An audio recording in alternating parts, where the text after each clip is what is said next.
Manipur ki Governor yauna Center ki luchingba singna loizing loya digi lakpa IDP sing December tha sigi manungda masa gi mayumda hanjal hannanaba pirakkiba thazaba adu kari numittage thabakta onthokadoribano haiba Hayengdagi Khutthektuna numit masing Paragani haina Coordinating Committee on Manipur Integrity Cocomi ki convener Khuraizam athobana phongdokre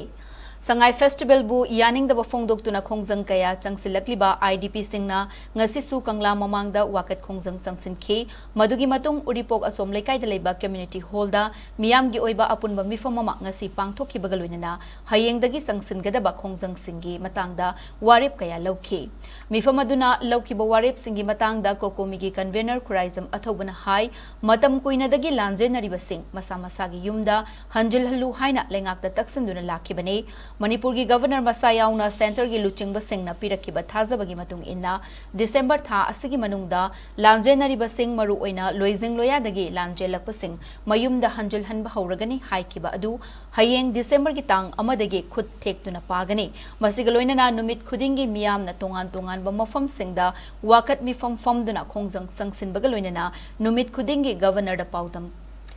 Paudamgani Hayengdagi sangsingadoriba khongjang asida miyamna punna saruk yamina si haina athobana makha takhe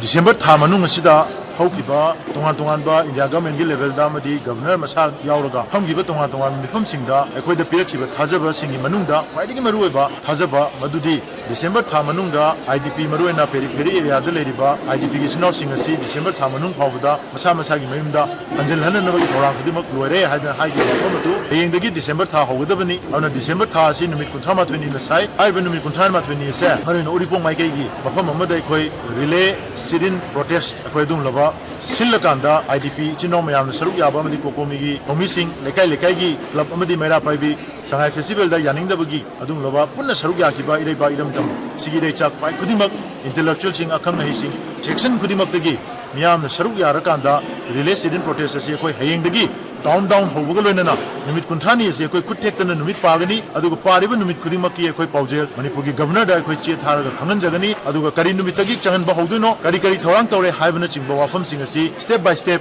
koi changjalakanda IDP sinau sing ase December tha manungda mayum changan da sunga yaroi habasi Manipur miyam gi demand oirakanda khut masing thektuna numit paba horagani madugi numit pabagi sit in adung loba protest ase relay sit in protest Hayengdagi koi hongnana ba ngasi gi mifam sina wari lomja